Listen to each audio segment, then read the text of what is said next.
पंजाब में जहरीली शराब का कहर पीने वालों पर टूटा। पंजाब के 3 जिले अमृतसर, तरनतारन और बटाला में 41 लोगों की मौत हो गई है। शराब पीने के बाद लोगों की तबीयत बिगड़ने लगी और कुछ ही घंटों में लोगों ने दम तोड़ दिया। इस मामले में एक्शन लेते हुए पुलिस ने 7 लोगों को गिरफ्तार किया है।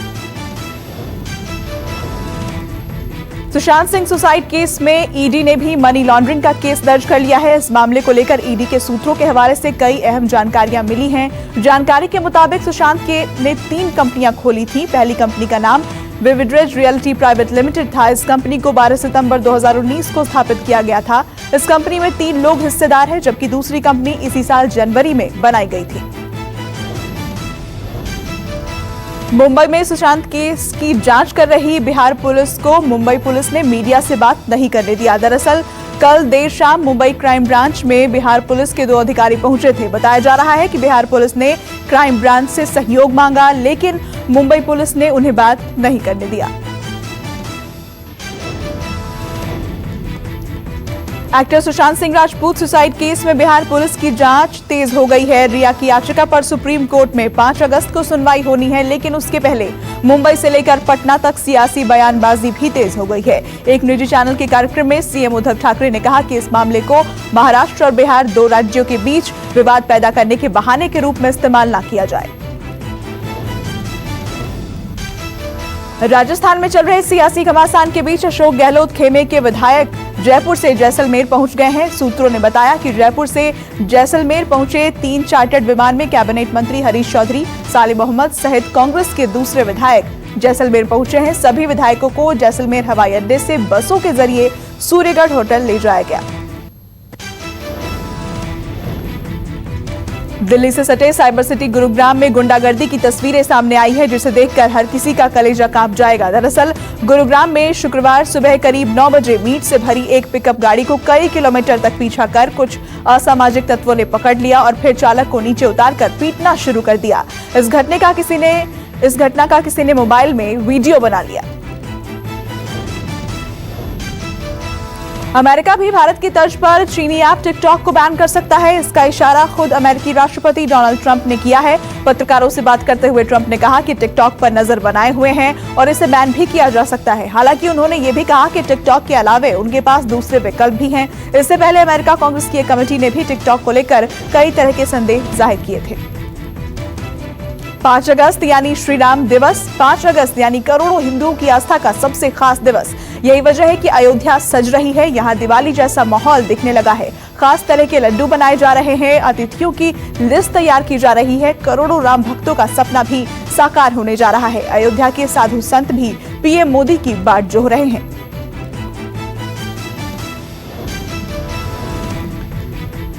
दिल्ली से सटे नोएडा में बड़ा हादसा हो गया। यहां सेक्टर 11 के एफ ब्लॉक में एक 3 मंजिला इमारत गिरने से 5 लोग मलबे में दब गए। सूचना मिलते ही मौके पर पुलिस और प्रशासन की टीम पहुंची। फायर ब्रिगेड की टीम ने मलबे से 5 लोगों को निकाला, जिसमें कि 2 लोगों की मौत हो गई, जबकि 3 को अस्पताल में भर्ती कराया गया। डीएम ने हादसे की जांच के आदेश दे दिए हैं।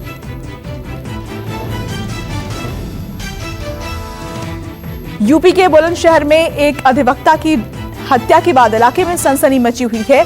8 दिन पहले संदिग्ध परिस्थितियों में लापता हुए अधिवक्ता की जली हुई लाश मिलने के बाद शहर में हड़कंप मचा हुआ है।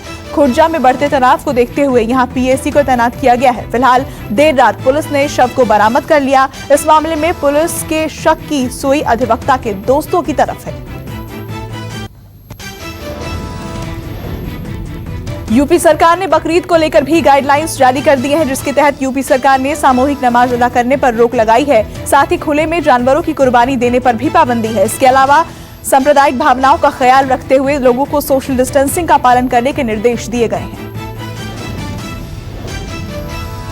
दिल्ली में अनलॉक 3 को लेकर केजरीवाल सरकार और उपराज्यपाल में एक बार फिर से दोनों आमने सामने आ गए हैं। अनिल बैजल ने केजरीवाल सरकार के अनलॉक 3 के 2 अहम फैसले खारिज कर दिए हैं। केजरीवाल सरकार ने दिल्ली में होटल खोलने और ट्रायल बेसिस पर 1 हफ्ते के लिए साप्ताहिक बाजार खोलने की अनुमति दी थी। अब उपराज्यपाल अनिल बैजल ने केजरीवाल सरकार के इन दोनों फैसलों को खारिज कर दिया है।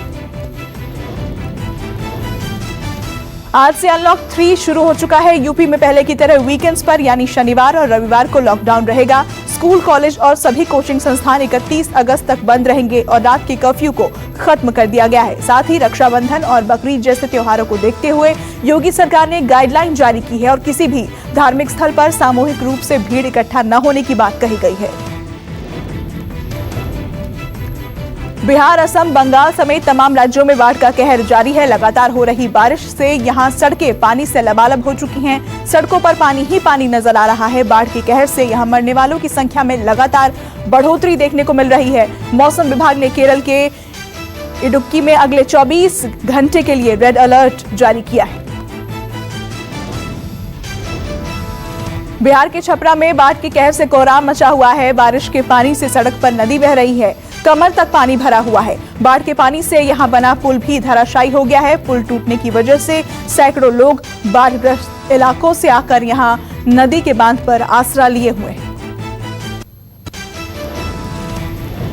बिहार के समस्तीपुर में बूढ़ी गंडक अपने पूरे उफान पर है। पिछले 24 घंटों में नदी का जलस्तर इतनी तेजी से बढ़ा है कि इलाके में दहशत फैल गई। सैलाब के विकराल रूप को देखते हुए रेलवे ने समस्तीपुर से दरभंगा रूट पर ट्रेनों की आवाजाही बंद कर दी है। देश में कोरोना मरीजों की संख्या 16 लाख के पार पहुंच चुकी है। 24 घंटे में 50,078 केस सामने आए, जबकि 779 मरीजों की जान चली गई। अब देश में कोरोना संक्रमितों का आंकड़ा 16,38,870 पर पहुंच गया है, जबकि मृतकों की संख्या बढ़कर 35,747 हो गई है। महाराष्ट्र में कोरोना में जबरदस्त बढ़ोतरी देखने को मिल रही है। यहां 24 घंटे में 10,320 मामले सामने आए, जबकि 265 लोगों की मौत हो गई। हालांकि 2,56,158 मरीज ठीक भी हुए हैं। राज्य में अब संक्रमितों का आंकड़ा बढ़कर 4,22,118 पर पहुंच चुका है। दिल्ली में कोरोना के मरीजों की संख्या में कमी देखने को मिल रही है। पिछले 24 घंटे में 1,195 लोग कोरोना संक्रमित हुए, जबकि 27 लोगों की मौत हुई है। दिल्ली में अब कोरोना से संक्रमितों का आंकड़ा 1,35,598 हो गया है। दिल्ली में इस खतरनाक वायरस से 3,963 लोगों की जान जा चुकी है। बिहार में कोरोना का प्रकोप सिर चढ़कर बोल रहा है। पिछले 24 घंटे में 2,986 नए मामले सामने आए, जबकि 13 मरीजों की जान चली गई।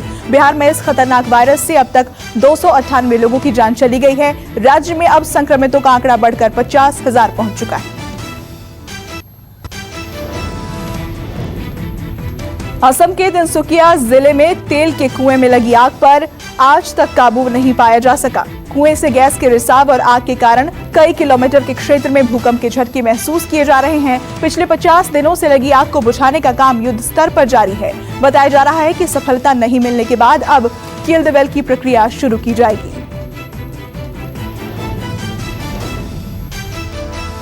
मुंबई के ग्रांट रोड इलाके स्थित रिलायंस फाउंडेशन के अस्पताल में भीषण आग लग गई। आग पर काबू पाने के लिए दमकल की 6 गाड़ियां मौके पर पहुंची। कड़ी मशक्कत के बाद आग पर काबू पा लिया गया है। फिलहाल इस घटना में किसी के हताहत होने की कोई खबर नहीं है। हरियाणा के रोहतक के कोर्ट परिसर से बर्खास्त पुलिसकर्मी के अपहरण और हत्या का वीडियो वायरल होने के बाद इलाके में हड़कंप मचा हुआ है। वीडियो में कुछ लोग मुंह पर कपड़ा बांधे अपहरण की घटना को अंजाम देते दिखाई दे रहे हैं, लेकिन जान बचाने की दुहाई मांगते पुलिसकर्मी की मदद के लिए कोई भी सामने नहीं आया। वंदे भारत मिशन के 5वें फेज की शुरुआत आज से हो रही है, जिसके तहत तकरीबन 900 से ज्यादा फ्लाइट्स ऑपरेशन किया जाएगा। 50 से ज्यादा देशों से भारतीय स्वदेश वापसी कर सकेंगे। 1 से 31 अगस्त तक वंदे भारत मिशन का 5वां चरण चलेगा। अब तक के आंकड़ों पर गौर करें तो 30 जुलाई तक 8,78,000 से ज्यादा भारतीय वतन वापसी कर चुके हैं। यूपी के गाजियाबाद में एक युवक ने 2 बच्चों को चौथी मंजिल से नीचे फेंकने का मामला सामने आया है। बताया जा रहा है कि दोनों बच्चे छत पर पतंग उड़ा रहे थे, लेकिन शोर ज्यादा होने पर पड़ोसी ने दोनों सगे भाइयों को छत से धक्का दे दिया। फिलहाल दोनों को अस्पताल में भर्ती कराया गया है, जहां एक की हालत गंभीर बनी हुई है। परिवार वालों ने पड़ोसी के खिलाफ मामला दर्ज करा दिया है। नमस्कार, मैं हूं मानक गुप्ता।